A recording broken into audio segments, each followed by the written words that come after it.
On today's show, will the Climate Superfund mean higher gas prices? Hello and welcome to CEMA Energy News. I'm your host, Shelly Sindland, Communications Director at CEMA, Connecticut Energy Marketers Association, or CEMA for short. Our job is to defend and promote the liquid fuel industry here in Connecticut. Let's get to today's show. Danger ahead. A Climate Superfund bill, if it becomes law, could cause more pain at the pump. House Bill 6280, an act concerning the establishment of a Climate Change Superfund, would create another hidden backdoor tax. This would be a tax on top of a tax, on top of a tax, on top of a tax. If you've lost count, that's 4 taxes. And we estimate that this latest tax would cost Connecticut consumers $13 billion.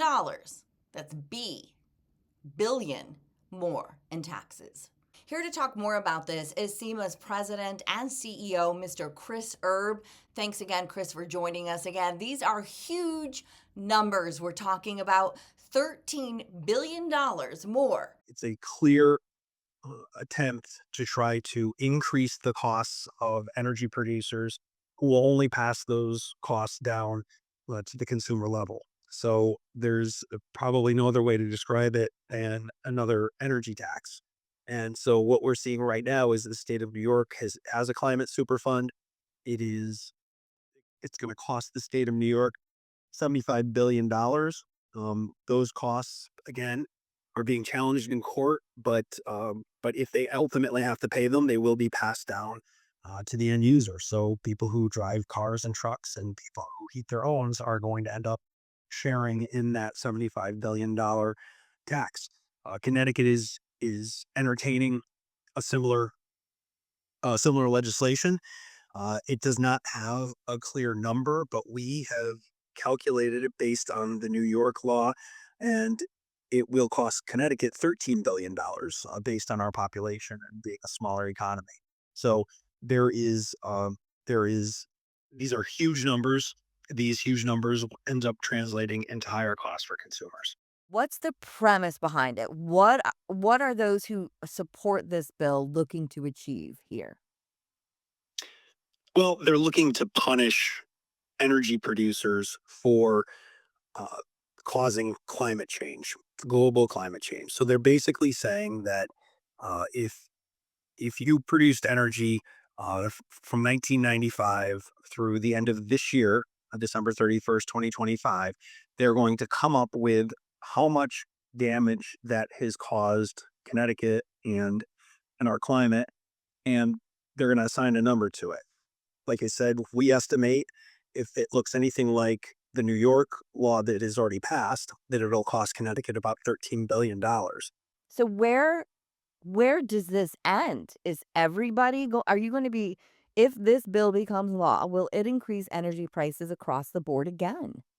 Yes, this is when you think about these two pieces of legislation side by side, if they both pass, they're both going to have massive inflationary impacts on the cost of every energy product that you consume. So it's the gasoline in your car, it's the diesel fuel in your truck, it's the heating oil in your tank, it's the natural gas piped into your house, it's the propane tank. It's everything. So regardless of where your energy is coming from, this bill, this is the Climate Superfund bill, and the social costs that are being contemplated in our other piece of legislation are all going to end up on your in your gasoline costs, in your heating fuel costs. There's no way to avoid it. Again, these numbers are so big that no corporation, regardless of their size, will be able to absorb them. So the only way to do it is to pass it on to the end user. So any legislator who supports this supports higher costs to drive to work, higher costs to drive your kids to school, higher costs to heat your home. And we know that Connecticut residents have had enough of what the state has done to us by increasing the cost of electricity, by laying things into the public benefits charge on an electric bill. And now what we're seeing is an attempt to go after other fuels and do something similar by another name. So that's what we're seeing, is just that we're seeing proposals that have the same impact that electric ratepayers that have been punished month after month because of the cost that the legislature has put into their bills. Now they want to do this to homeowners and businesses and people who need to drive their kids to school. It's just another method for the state to get its hands on our money to be able to do um, projects that they can't afford to do. They can't afford to do it because the federal government is no longer funding these projects, or taxpayers aren't willing to increase their taxes to pay for these projects. Ratepayers are no longer willing to foot the bill for these projects, so they're finding other ways to be able to get you to pay. So it's like the state's been taking money out of one pocket because you're a taxpayer and you're paying your taxes, the state to do these projects. And the state started taking money out of a second pocket and putting it in that public benefits charge. And now neither one of those pockets have any money left in it. So now they're trying to find another pocket that you have with money in it so that they can increase the cost of gasoline and heating fuel. That's what this is that they're literally just continuing to go and find every pocket that you have as a citizen of the state of Connecticut to find more money to do the projects that we've already told them as a state that we don't want to do. People said, no, I don't want you to mandate that I have to drive an electric vehicle. People said, no, I don't want you to force me to convert to electric heat pumps. Yet the state continues to pursue policies that subsidize these technologies by punishing the fuels that you do use by increasing their costs, forcing you to end up to convert. So it's just a different way, a different approach to electrification. Electrification has a disproportionate impact on low middle income families who will end up shouldering these costs disproportionately. This will be regressive. It will hurt the working class families, and this is just another bad idea that increased costs. I really thought this year that the legislature would be focused on proposals that lower costs, conservation measures that actually conserve fuel. That's the only proven method to be able to lower costs and reduce emissions. Yet here we have two bills, the Climate Superfund bill and in the Omnibus Environment bill, that is riddled with proposals that increase energy costs. It's unfair. Well, I believe Margaret Thatcher said the problem with socialism is you run out of spending other people's money. And and they'll say this isn't socialism, but man, it has a lot of aspects of it. And what you had said is they ran out of the taxpayers' money, so then they went to ratepayers on the utility side, and now they're coming for home heating, fuel, and gasoline. So, where does it end? It's very upsetting to me, honestly. It really is. When does this end? I don't understand. I think that Connecticut consumers are now starting to realize that now that the light is being shined more on the electric bill, what goes into it, what all those components really mean, this is a less transparent way to get your money. This is like I said, if you these taxes trickle down to the end user. These corporations cannot absorb the billions of dollars that it will cost, and in the end, we end up paying for it. Let's hammer that home too, because we have been in enough of these hearings where some might say, well, this isn't a tax, Chris. This is a surcharge to the industry. And if you choose to pass that on, we would hope that you wouldn't pass this on to your customers, that that's your choice. You know, that's what some are going to say. What do you say to that? If these costs aren't passed on, it could mean for some companies, um, bankruptcy, layoffs. Anytime a business has to incur billions of dollars worth of costs, if there's no way to pass them on, then you will have to take other measures to cut costs. And like I said, depending on the size of the business, it could mean bankruptcy, it could mean layoffs, it means reducing the size of your workforce. Those are things that You can't continue to be a viable business if you taking on costs that were never anticipated, number one. And I want to make a point here that I think is really important. The fuels that we have sold, like I said, this bill for some reason just looks back to 1995. It said that we caused all of this damage through climate change from 1995 through 2025. The fuels that we've sold are highly regulated. The federal government regulates them, the state regulates them. Not only do they regulate them, they tax them. They've been earning billions of dollars in tax revenue through state excise tax, federal excise tax, the petroleum gross earnings tax. There's all of these taxes that have been laid in for years, and it didn't seem like anyone in government was complaining that we sell 1.6 billion gallons of gasoline every year. And we sell between 4 and 500 million gallons of heating oil every year. And I didn't see anyone in state government complaining is they were collecting tax revenue. It supports our transportation infrastructure. But now, and instead of using that money because there was some allegation that climate was costing the citizens of Connecticut billions of dollars, now they've decided that they need to tax us once again, another $13 billion on top of all of the other money that consumers have already paid. It is unjust. And it is mind-boggling to me, again, that anyone in the legislature would be looking to increase the cost of energy in Connecticut after they've already profited from every gallon of gas that you use to drive around. And it's unfair.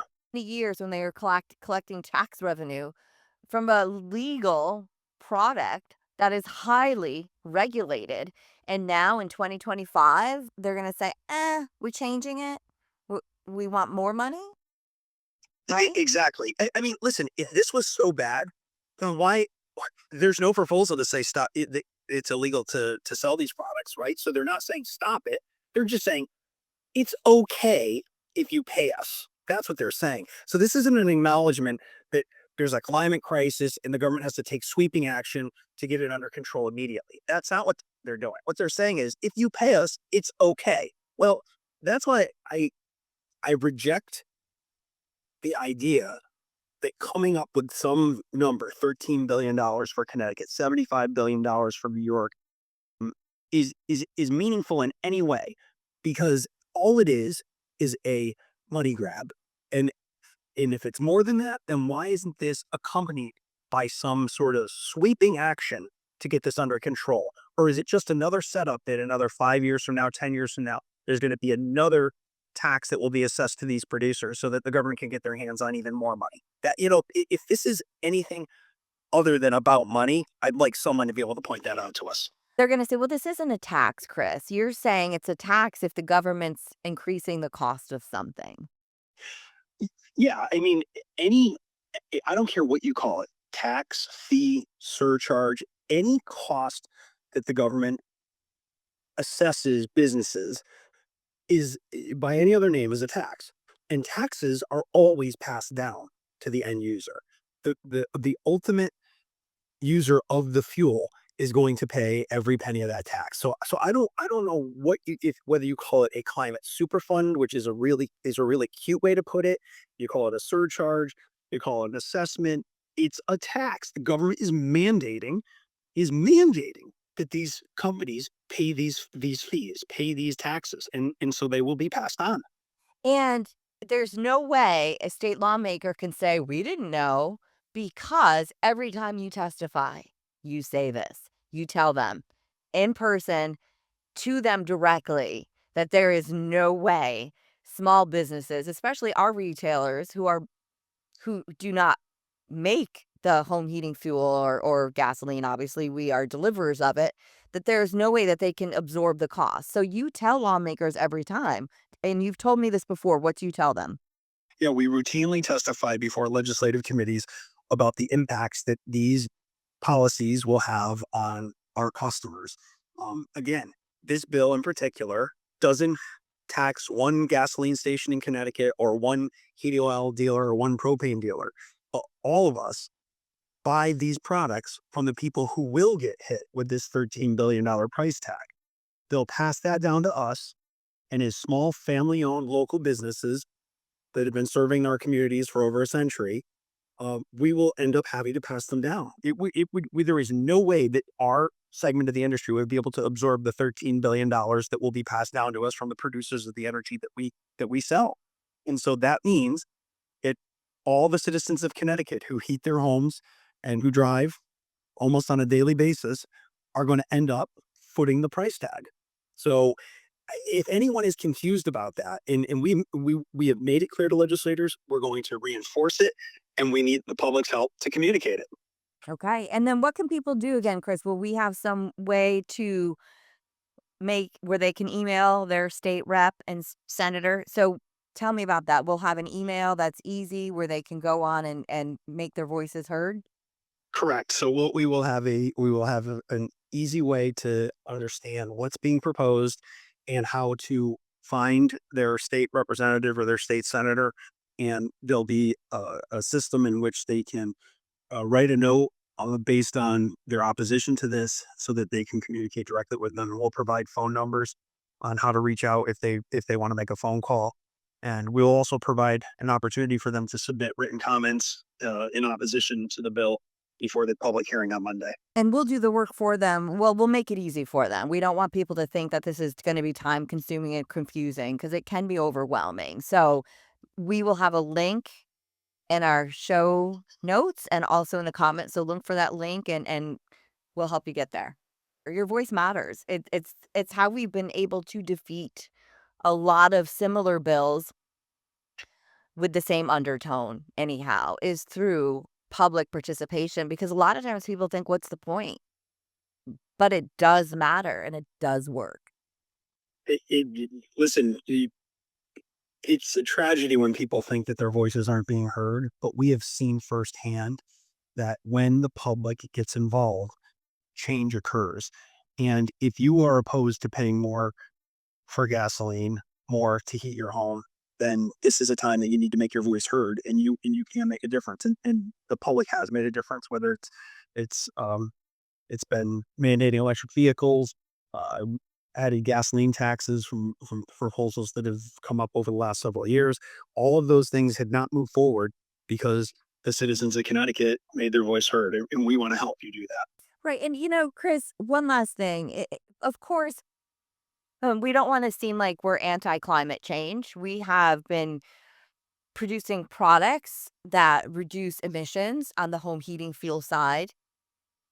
But one has to think, such a small state of Connecticut, how much of a difference, if all of these practices were put into place, how much of a difference would it even make, except creating more of a financial strain on residents of this state? Like, how can small little Connecticut and the whole big wide world make a difference through these policies and climate change?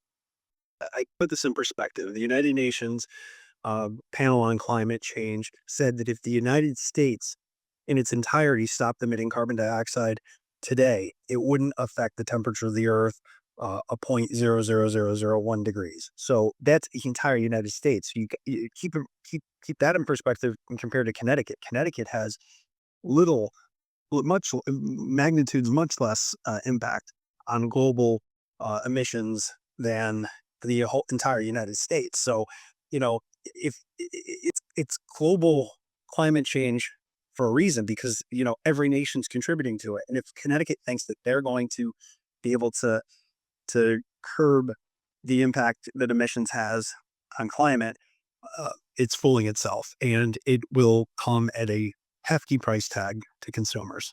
Okay. Thank you very much, Chris. Always appreciate your time and keep up the good work. Until next time, folks, be sure to subscribe to our podcast on Spotify and to like us on YouTube so that you will have the latest energy news that you need to know how this could impact your wallet and your energy bills.